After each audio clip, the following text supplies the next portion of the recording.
young couple asked me recently, why do we need a will? We're 35 years old. We've got small children.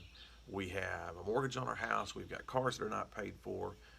We have some retirement money, some life insurance, but that's really about it. We don't have other assets. So why is it important for us to have a will or even a revocable trust? Hi, I'm Paul White. I'm here with today's edition of 3 Minutes No Filter. Just an opportunity for me to give you a little bit of information to help you properly plan your estate. 3 reasons that a will can be very important for a young couple. The first is guardianship. Simple question. If you and your spouse pass away in some kind of catastrophic event, who's going to care for your children? Now, if you don't have a will, a probate court, when you're gone, is going to have to make that decision. That puts the court in an almost impossible situation in many cases because they may be trying to choose between equally qualified sets of grandparents or uncles and aunts or whoever the family member or friend may be. It's very difficult for the court to do. In a will, you get to make that decision. You, in consultation with your spouse, get to decide, here's who we want to take care of our kids if something happens to both of us at the same time. Now, that's a decision that's very important.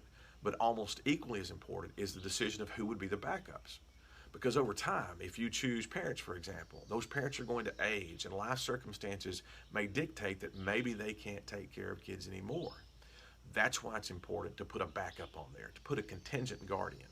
So that if the first individual or couple can't serve, you've got someone to fall back on.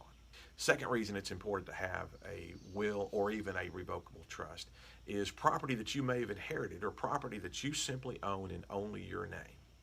The issue there is if you die without a will, if there's property that is in just your name, then it's not all going to go to your spouse. If you have no will, part of that property will go to your children who may still be under the age of 18 and legally incapacitated, and a smaller part will go to your spouse. Now, there are some circumstances where that may make perfect sense, but most folks I work with say, hey, if I pass away, I want everything to go to my spouse first and then to my kids. A will is the way that you would be able to make sure that that happens. Third reason it's important to have a will are beneficiary designations. You may have an IRA or a life insurance policy where you've appointed your spouse as a beneficiary. That's great. Most of the time, that's the best way to fill out that beneficiary application form. The problem may be if you don't have a backup and you and your spouse pass away at the same time, there's no one left to receive the proceeds of that IRA or that life insurance policy. That means that it's going to have to go back through probate, which is what we often try to avoid. Now, an easy answer for that is to say, okay, I'll appoint my spouse as the primary beneficiary and the kids as contingent. That's okay, but if your kids are not 18 yet, then they're going to have a guardian appointed to manage that money for them. And when they turn 18, they're going to get it. Sometimes that works great. Sometimes that's kind of a disaster because sometimes kids that are that young are not prepared to handle any large sum of money.